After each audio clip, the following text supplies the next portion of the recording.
Hi guys, this video is on the full moon in Leo that's happening on the 11th of February, and this is really good news, okay? I think most of you are going to be very pleased with this. I think all of you are going to be pleased with this. It's really a positive event coming up. It's not just a full moon in Leo, it's also a lunar eclipse, and it happens at 32 minutes past midnight, and that's based on London time.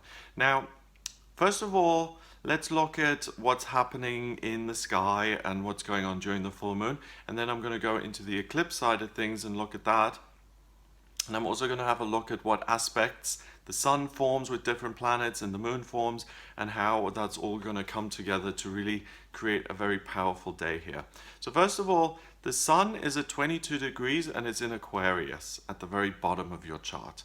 So the sun in Aquarius is really nice. It's very much aligned with ideas and humanity and seeing yourself as part of a whole and seeing yourself in the context of me in connection with other people. So you're really thinking along positive lines. I think you're communicative. I think you're enjoying the company of other people. 22 degrees, that's the master number of service, okay? So these little communications, these talks that you're having with people, it's not just random chit chat about tea bags or whatever, pointless.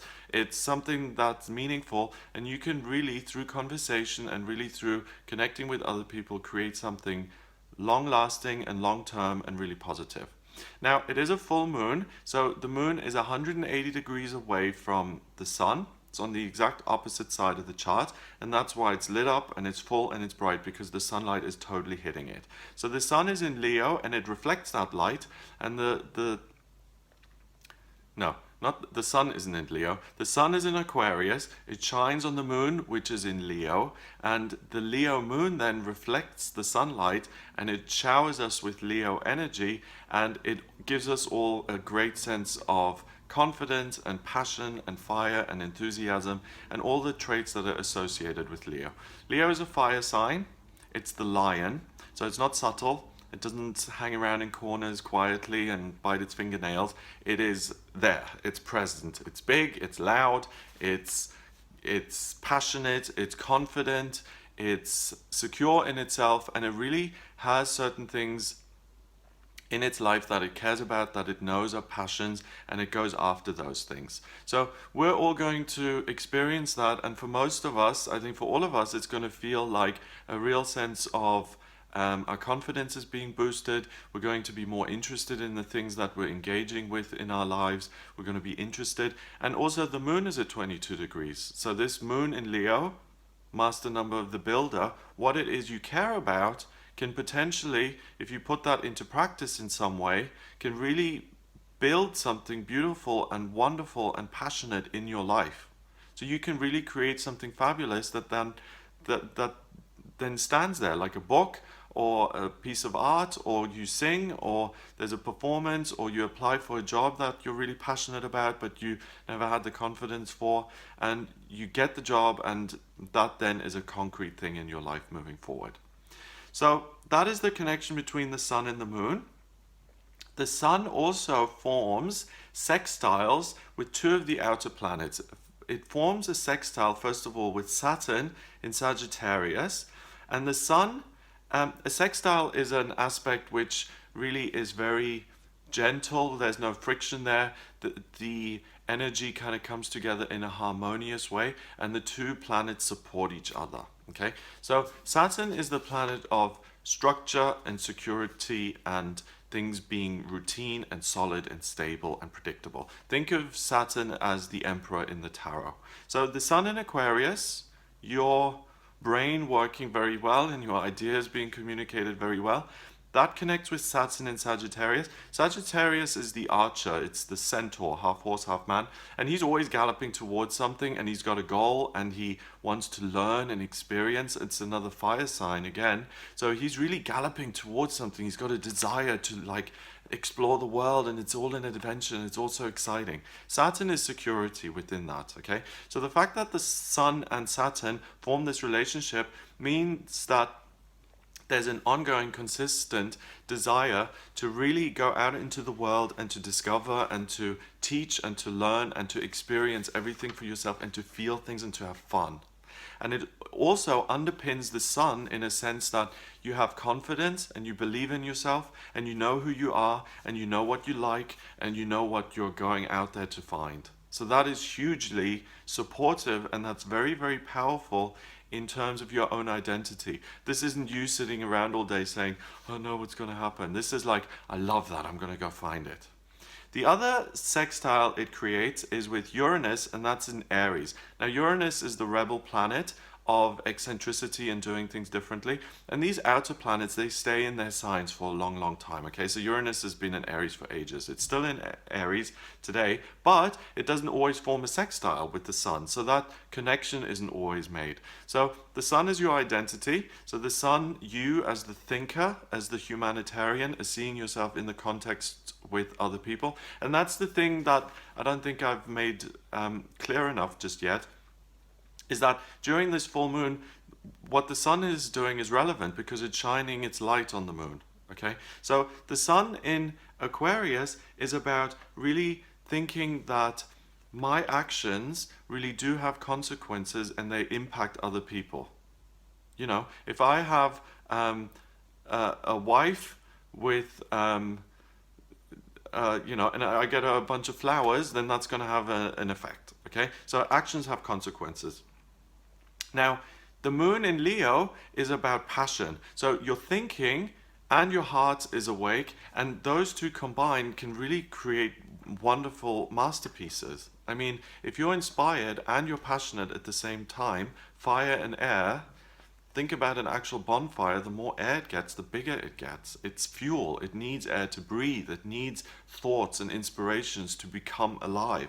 So engage with something intellectual. You know, what is it that you're interested in? Do you care about charity work or the United Nations, or are you scientific, or are you creative? What is it that you care about? Learn something, study something, expose yourself to some new actual material that then is going to translate into this fire, this big fire that builds up within you. You will feel confident about it, you will feel empowered, and you will be able to create something that stands the test of time. It's at 22 degrees. Anyway, going back to your Uranus and Aries, that forms a sextile with the sun, and Uranus really couldn't care less what other people think. Okay, so this is what you're interested in, what you're passionate about, and Uranus and Aries will go out into the world and it will be shameless, and it'll say, hey, actually this is something I care about, so I'm going to do it. So whether you like it or not, too bad.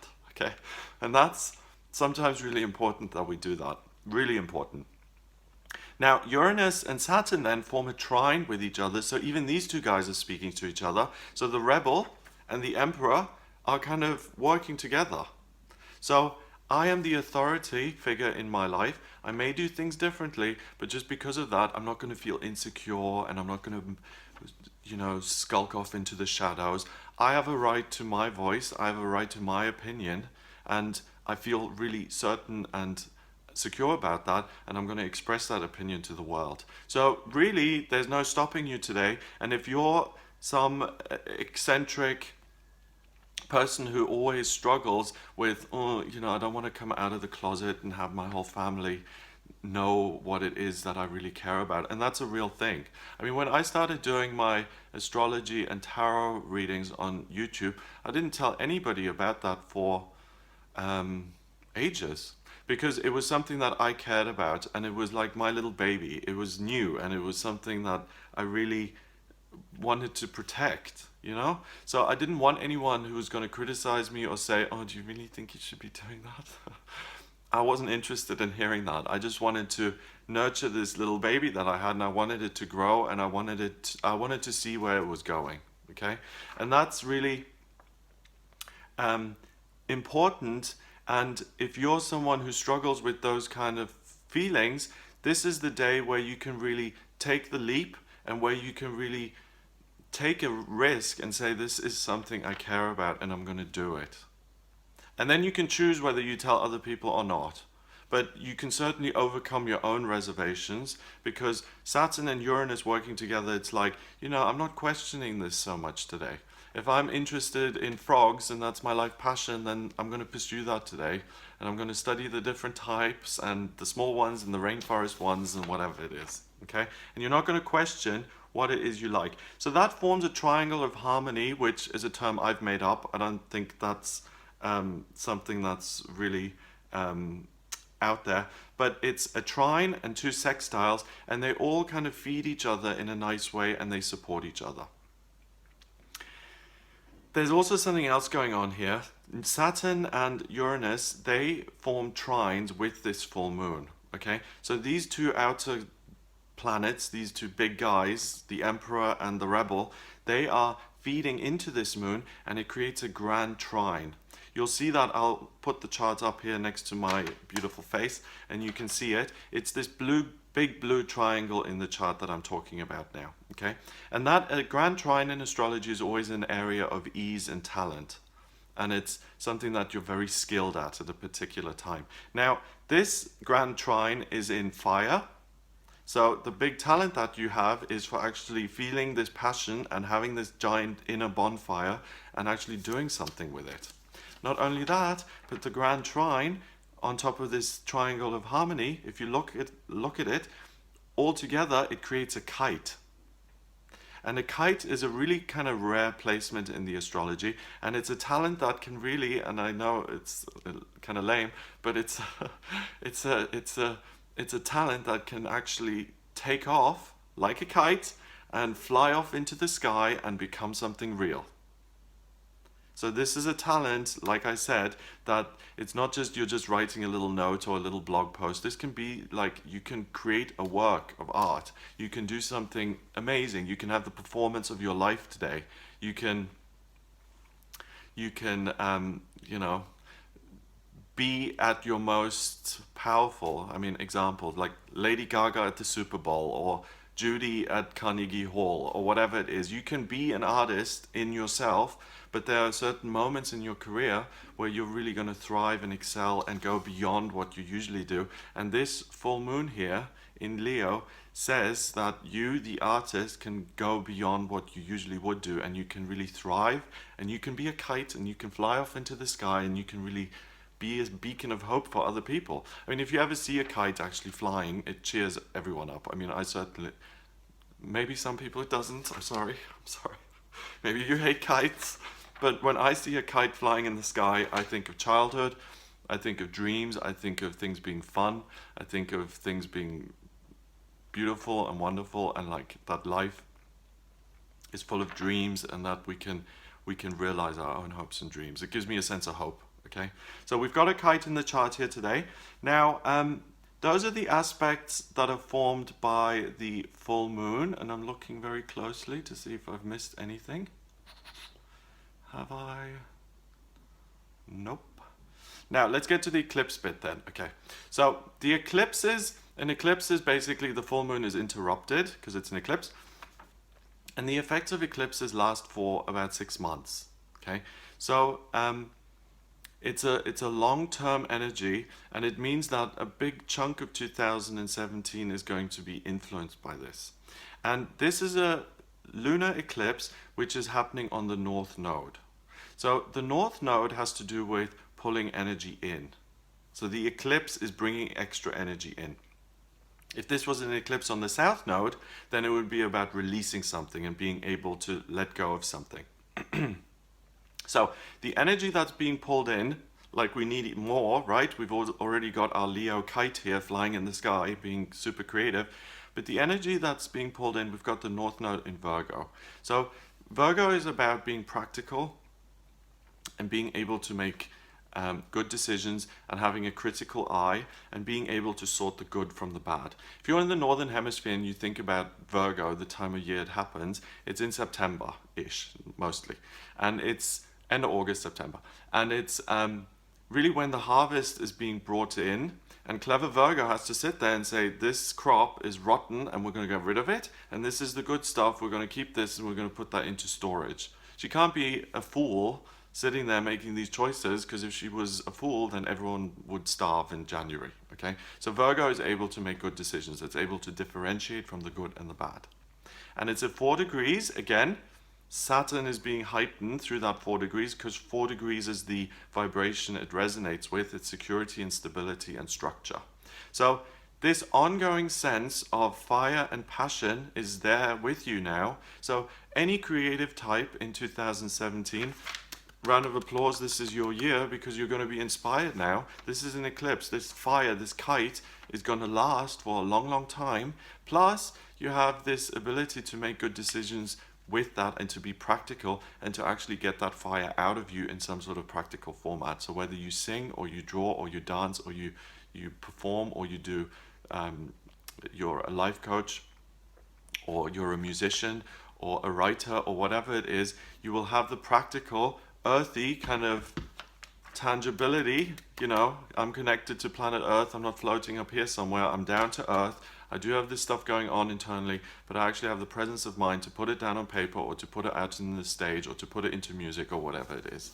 Okay, so that is really pulls that energy in, and it means that you're also able to avoid kind of pitfalls in your own creative process. Remember, Virgo, it makes good decisions. Okay, so as creative people, anyone who's creative will know that some pictures that they paint, and I'm using art as an example, some are amazing and some are not so amazing. And each one is different, and if you want to judge them, then you can, and you will find that some are really universally popular and amazing and people love them, and some not so much for whatever reason. It's all the same creative output, but for whatever reason, sometimes you really nail it and you hit the nail on the head. Okay, so with Virgo and Leo sitting here together at the top of your chart, on top of this, oh, and the midheaven I need to talk about as well. God, there's a lot going on here. Sorry, 16 minutes, yikes. Okay, so with this Virgo and Leo combo,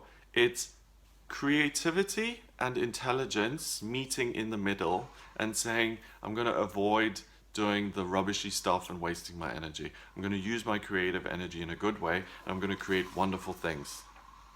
Okay, and that, because it's the eclipse, and I know I'm repeating myself, that lasts and is with you for the next 6 months. So that's why this is going to be the year of the creative type, the year of people who are really doing things and expressing themselves and really going out on a limb and being different and not particularly caring whether their granddad approves or not, but they're doing it because they feel it and they need to express it, and it's important. Because that's the thing about creativity, you know, if you think it's like, it doesn't really matter and like everyone's creative and who cares, then you're not going to have the motivation to actually sit down and do the work. You're going to have the motivation to sit down and do the work, okay? Now the midheaven in Leo, the midheaven is the position of noon in a chart. And that is in Leo as well. So the midheaven has to do with vocational aptitudes and what you do in your working life.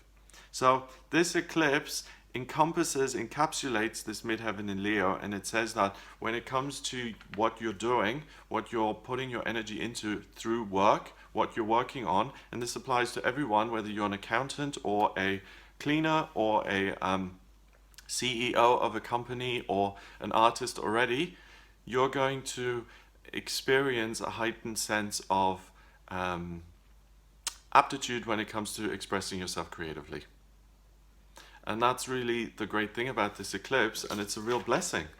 I think this is really going to have a big impact on the year and how people behave. So I think, you know, there's been a lot of turmoil here at the beginning of the year, a lot of uncertainty, a lot of big news and things like that. Sometimes times of uncertainty are good because it allows people who usually wouldn't be able to appear, to come out of the cracks, to come out of the woodworks and to assert themselves and to speak their truth and to finally give voice to what it is they're thinking.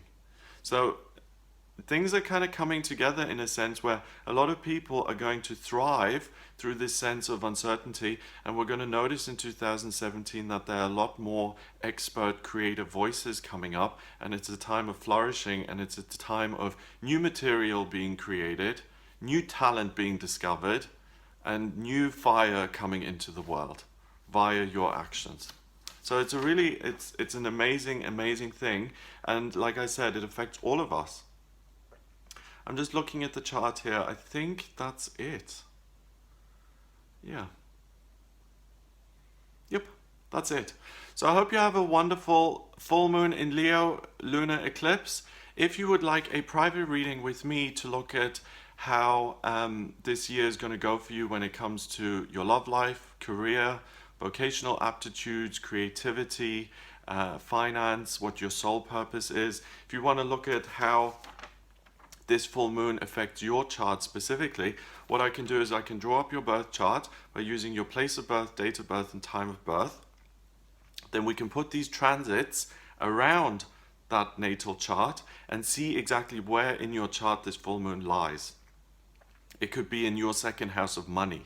It could be in your seventh house of relationships. So it adds a whole nother dimension to this full moon and where you get creative, because it's going to tell you in what area of life you're really going to fire up and where this real talent is going to express itself for you personally and specifically. Because I haven't spoken about the houses at all, because that is much more relevant when we've got your natal chart, the exact moment of your birth to look at, and then we can look at exactly in what area of life this expresses itself in. So to book a reading with me, please visit my website. It's gregoryscott.com. Click on the readings tab to order your reading. Please remember to subscribe to this channel. I'd be ever so grateful. Begging. I will speak to you for the new moon that's coming up, and that's also an eclipse later on in the month. I also do daily tarot readings. I do weekly horoscopes, and I do monthly horoscopes for each sign of the zodiac. So check those out. So if you want to know what's coming up for Virgo in February, then check out that video. Those are up. If you want to check out what's coming up for Aries or Taurus or Sag or whatever, then check out those videos. It's all online. I hope you have a wonderful, wonderful time here on the 11th of February, and I'll speak to you soon.